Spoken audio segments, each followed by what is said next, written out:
what we read was when you come in here, if you come to the Himba village, like as you just explained, a man can give the wife to a friend, my brother, okay, yo, take care of him. Is that true? Yes. In the golden expanse of Namibia's desert, the Himba people stand out with their striking ochre-colored skin and intricate jewelry. Their traditions, deeply rooted in the ancient rhythms of the land, paint a picture of a culture that's both captivating and mysterious. But what is it about their customs that captivates so many? And why does their unique scent have such an irresistible allure? Discover the answer as we delve into the world of a typical Himba woman, where all men go crazy for her smell. A journey of survival and resilience. Around 500 years ago, one of Africa's most intriguing tribes, the Herero people, left their homeland in Angola and settled in a new region known today as Namibia. This migration marked the first time the Herero were mentioned in history books, as there was no substantial information about them before this move. Several centuries later, in the 1800s, the Herero faced a severe crisis. In 1897, a devastating rinderpest outbreak swept through southern Africa, killing many cattle belonging to the Himba people. Cattle were crucial to the Herero's way of life, providing them with food, clothing, and means of survival. The epidemic forced the Herero to divide into two separate groups in their struggle to survive. One group, continuing to be called the Herero, ventured to a new location in search of sustenance and safety. They adapted to their new environment over time, gradually changing their way of life. The other group, known as the Himba or Himba in their language, chose to remain in their original homeland, sticking to their traditional customs and beliefs. They were determined to preserve their way of life despite the challenges they faced. Even though the Herero and Himba went their separate ways, both groups are still recognized for their distinct identities and traditions. They both speak the Herero language, but the Himba have developed their own unique dialect called ochre-Himba. Today, the Himba community numbers around 50,000 people. The Himba continue to live in their traditional homeland in the Kunene region of Namibia and across the border in Angola. Known for their semi-nomadic lifestyle, they move seasonally with their herds to find fresh grazing land. While the smaller Ovatwa subgroup practices hunting and gathering, the Himba are the last community in Namibia to preserve this pastoral way of life. They have a deep bond with the land and excel in farming, animal husbandry, and hunting, with cattle raising being their greatest skill, which has improved their quality of life. However, from 1979 to 1982, a severe drought struck, causing many of their animals to die and forcing many Himba to seek paid work and food assistance. This period was one of their toughest challenges as an independent community. On top of this, the Namibian War of Independence, fought between SWAPO and the South African Army, disrupted their movement and caused injuries from landmines. After the war, Namibia's new government stepped in to support minority groups like the Himba, providing resources for education and healthcare. This assistance has greatly improved their lives, offering better access to schools and medical services, and enhancing their overall well-being. The Himba people, apart from raising cattle, also take care of fat-tailed sheep and goats. They grow crops like maize and millet when it rains, but don't use irrigation systems. Their main food source comes from their animals, which provide them with milk and meat. A favorite dish is sour milk mixed into a thick maize porridge called oruhere. However, there are times when they only have plain, hard porridge because milk and meat might be scarce. Besides oruhere, the Himba enjoy eating other foods such as cornmeal, eggs from their chickens, wild herbs, and honey. The Himba typically do not sell their animals for money, preferring to keep them for their food and companionship. They don't earn much from businesses or jobs, and they receive minimal money from pensions or family members who live far away. Most of their income comes from working with animals and plants in designated areas known as conservancies. Additionally, They receive support from the government when they are older and aid during times of drought or famine. This money helps them buy essential items needed to survive during tough times. Unique marriage customs. The Himba people have a unique approach to marriage and adulthood. Unlike some cultures where love and personal choice play a big role, the Himba system primarily involves arranged marriages. Young girls in the Himba community are typically married off to men chosen by their fathers, rather than based on romantic love. While young couples can fall in love and marry, arranged marriages are more common. Once a girl reaches puberty, usually around 12 to 14 years old, she can be married off. This practice of early marriage is still widespread and has faced criticism both within Namibia and from outside observers.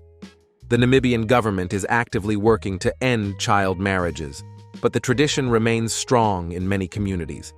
Himba girls are only considered adults after giving birth. When a girl first menstruates, she is taken to a secluded place by her aunties and mother for spiritual protection and to prepare her for womanhood. They lead her to a designated area where she will be safe and guided through this important milestone. The women shower her with gifts to celebrate this significant moment and teach her about the responsibilities that come with womanhood. They prepare her for her future role as a mother in the community and eventually introduce her to the spirit in a grand ceremony. This event marks her transition into adulthood and readiness for marriage. To symbolize her new status, they place a special leather crown on her head. This crown serves as a mark of her elevated status, showing everyone in the village that she is now a respected and admired member of the community. Young Himba boys often leave their villages to look after cattle in far-off places or to seek work in towns. Sometimes they even go away to find a new wife or partner. As a result, many Himba women, including young girls who come back from their childbearing lessons, remain in their villages all the time. These women handle their daily chores on their own, becoming highly independent and skilled at managing their households without male assistance. They are adept at taking care of themselves and their families, and many Himba women raise their children alone, whether those children are from their marriages or not. For the Himba people, marriage is deeply intertwined with their traditional customs and economic practices. Central to this process is the exchange of cattle, which holds significant value in their society. Cattle are not only a crucial source of wealth and sustenance, but also serve as a key symbol of social status and prosperity. When a man wishes to marry, he must offer a certain number of cattle to the bride's family. This exchange, known as bride wealth or lobola, is a formal agreement that helps establish and strengthen the marital bond. It reflects the man's commitment and ability to provide for his new family, and it is considered a vital aspect of the marriage ceremony. The cattle involved in these transactions contribute to the Himba's economic system, supporting their agrarian lifestyle and fostering communal ties. Thus, marriage ceremonies are not just personal milestones, but also significant economic events that uphold the traditions and values of Himba society. Interestingly, Himba men are allowed to marry multiple wives, provided they can support them all. Their wedding ceremonies are truly unforgettable, filled with rich rituals and deep-rooted traditions. On the big day, the bride dresses in beautiful traditional jewelry and an eye-catching gown made from animal skin, showcasing her cultural heritage.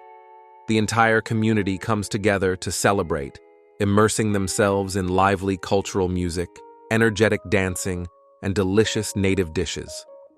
The joy and excitement of the event create a festive atmosphere that highlights the strength and unity of their traditions. Tradition and science of the Himba. The Himba people have a unique way of dressing that suits their hot and dry environment perfectly. In their culture, men and women wear clothing made from animal skins like calves and sheep, or from more modern materials. Young Himba men typically wear just one piece of clothing, which is a special style that doesn't drape over the side. Married men wear capes, while widowed men might remove their hats to display their elaborate hairstyles. Footwear for the Himba is also practical. Women sport leather sandals made from cowhide, while men often use sandals made from recycled car tires. Women adorn themselves with numerous necklaces and bracelets crafted from ostrich eggs, grass cloth, and copper. These decorations can add up to a hefty 90 pounds. Mothers carry a small bag made from animal skin on their backs, which is part of their traditional attire. While Himba women are often seen topless, this is not a tourist spectacle but a cultural norm. For the Himba, breasts are simply a natural part of nurturing a child, not something to be stared at. If you visit Namibia and encounter Himba women dressed in this manner, it's important to respect their customs and avoid staring, as it can be seen as impolite or even offensive. In their daily lives, the Himba women are famous for using a special paste called ochre on their skin. This paste is made by mixing butterfat with a unique red pigment known as ochre. They cover their entire bodies with this paste, and it has become a key part of their culture and traditions over time. It even affects how other tribes see them. When you hear the term, the Red Women, think of the Himba women from this village. The Himba people use ochre not just for its cultural significance, but also because it helps keep their skin clean and healthy. In the dry, arid region of Kaukoland, water is scarce, so traditional washing isn't an option. Instead, ochre serves as a protective layer against the harsh sun and dry air, and it also keeps insects at bay. This paste gives their skin and hair a striking appearance, often an orange or red hue, and has a pleasant scent thanks to a special perfume from the omuzumda shrub. Besides its practical uses, the Himba cherish ochre because it enhances their beauty. They see looking good as an essential part of their lives, and ochre helps them feel attractive and connected to their environment. The red color of ochre symbolizes the earth and blood, both vital elements of life, and applying it makes them feel more connected to nature and proud of their appearance. In Nnedi Okorafor's Hugo Award-winning 2015 novella Binti, the main character uses a substance called ochre, which reflects a deep connection to her traditional beliefs. This practice shows how her culture values nature and its interconnectedness, challenging the idea that humans are separate from the world around them. Scholar S.R. Tolliver suggests that Binti's ability to create ochres on a new planet symbolizes a powerful rebirth of her Himba culture, acting as a link to her roots and a source of comfort in a place that initially seemed dominated by surveillance and control. In 2022, researchers from South Africa and France studied ochre and discovered its unique physical properties. They found that ochre has remarkable UV blocking abilities and reflects infrared light well. This study supports the idea that ochre plays a crucial role in protecting the skin from harmful UV rays and solar heat, which contributes to the low skin cancer rates seen in the Himba community in Namibia. A unique bathing ritual. One fascinating aspect of the Himba tribe is their unique approach to bathing. The women use water for bathing on one very special day in their lives, their wedding day. To truly appreciate this ancient custom, it's important to consider their environment. The Namib Desert, where they live, is a place of extreme beauty and harshness. It's a land of endless dust, intense heat, and scarce water, presenting a challenging setting where survival is tough. Despite these harsh conditions, the Himba people are far from dirty or unpleasant. Their bathing rituals reflect their adaptation to this environment. Instead of using water, they use a combination of red ochre and smoke to cleanse themselves. They start by applying a red ochre paste, which is a mix of butterfat and red ochre. This paste not only protects their skin from the harsh sun and heat, but also acts as an insect repellent by creating a barrier against bugs. To bathe, the Himba use a traditional method involving smoke. They place charcoal and aromatic herbs, like camphora, which has a sweet scent, in a container and sit over the smoke to sweat. They cover themselves with a blanket over their heads and let the smoke envelop them until they perspire. This process, known as a full smoke bath, helps them cleanse their skin while enduring the extreme conditions. The Himba are also known for their distinctive perfumes. They make these fragrances using beer, creating both a dry powdered version and a blend with raisins and butterfat. Raisins are placed in a container made from a cow horn, and animal fat is added. The scent of the raisins infuses the mixture, resulting in a pleasing aroma when applied to the skin. This sweet, smoky smell is a part of their daily routine, adding a unique touch to their cultural practices. Hair, a symbol of life and tradition. In the Himba tribe, hair plays an important role in marking different stages of life. The intricate hairstyles of the Himba people start right from birth. For infants and young children, their heads are either shaved clean or left with a small tuft of hair on top. For young boys, this hair is styled into a single braid that extends to the back of the head. Young girls, on the other hand, have their hair divided into two braids that are styled to fall forward over their eyes. In some communities, girls' heads are completely shaved except for a small tuft of hair on top. This shaved hair is then collected and turned into braids, which are woven back into the remaining hair, creating a unique and striking look that drapes down over their faces. From the time boys reach puberty, they keep a single long braid. Girls, on the other hand, wear multiple braids, each adorned with a traditional ochre-colored paste. Some of these braids cover their faces most of the time, but can be neatly tied back when needed. As girls grow up, get married, or have children, they start wearing a distinctive headpiece called an irrembe.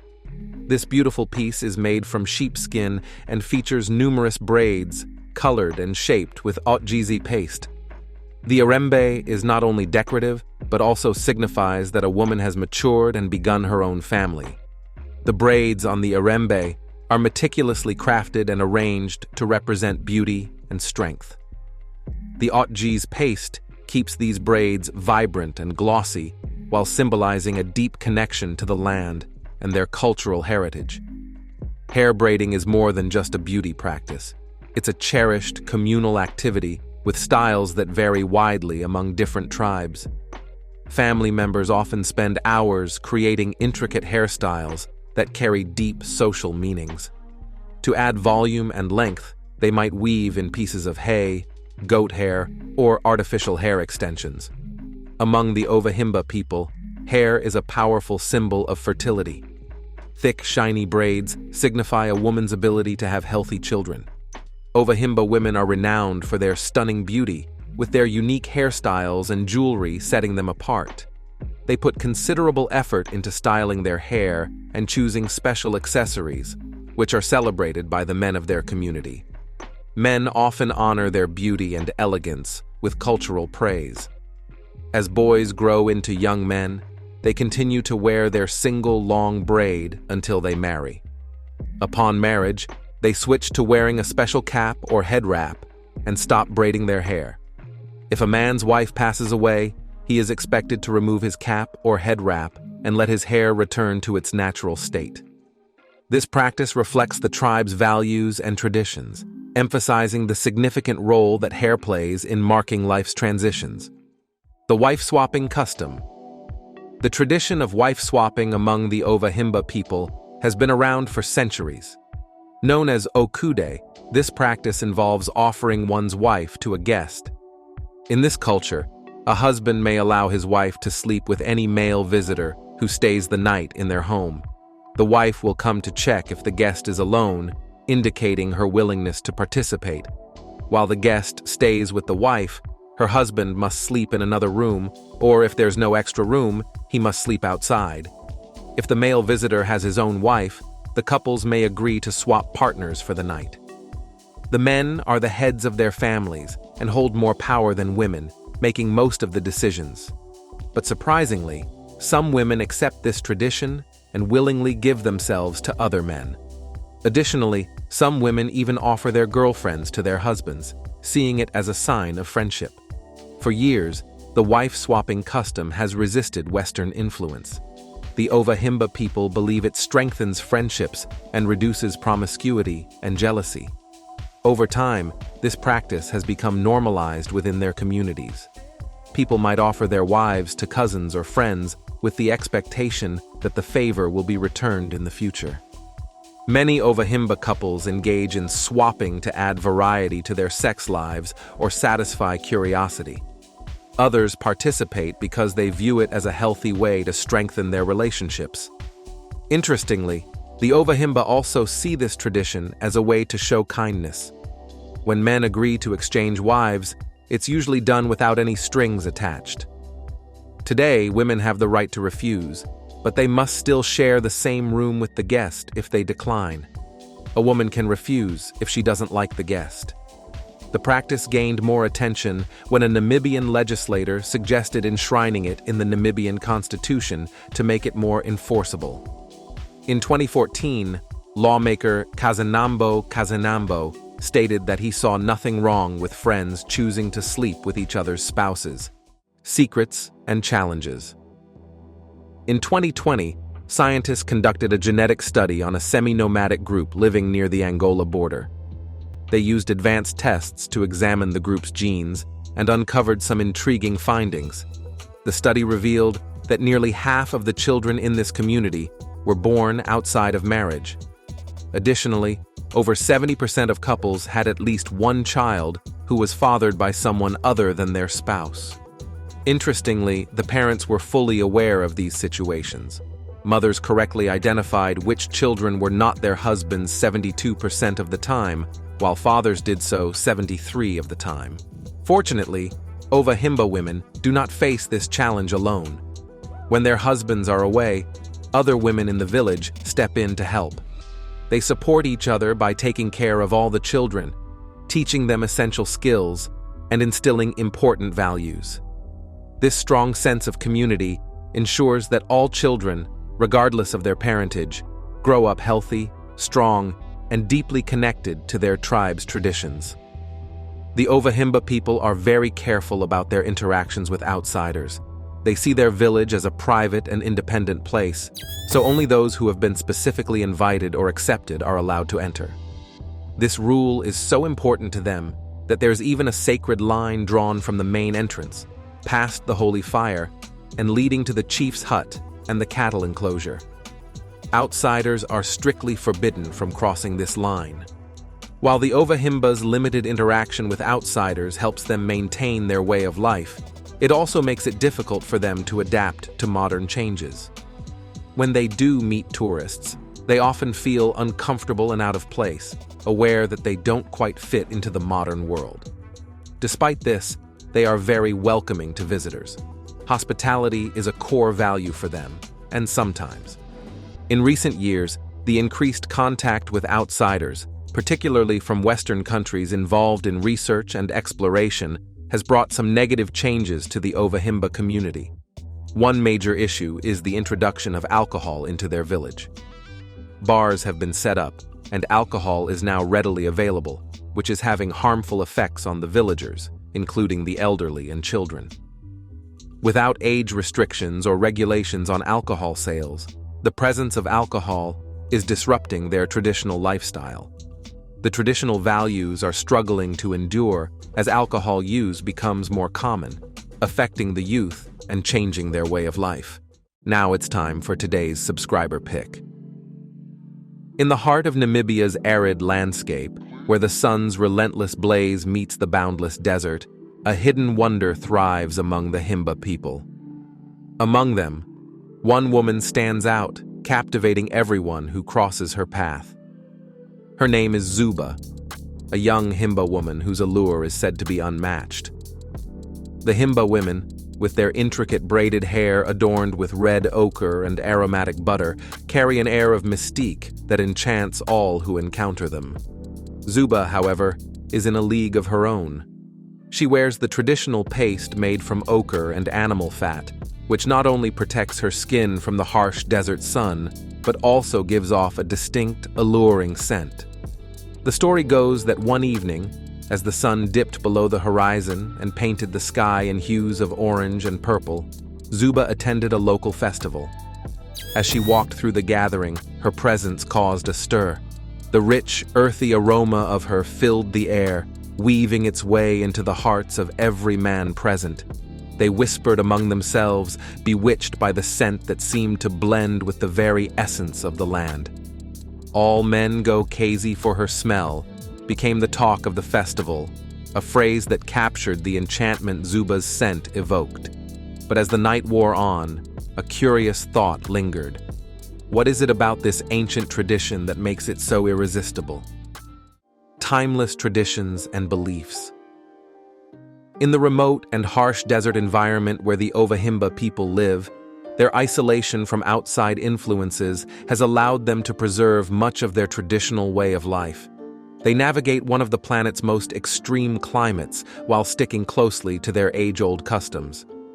The Himba's social organization is based on a system called bilateral descent. This means that each person belongs to two different clans. One from their father's side, known as the Patriclan or Oruzo, and one from their mother's side, known as the Matriclan or Eanda. The leadership of each clan falls to the oldest male member.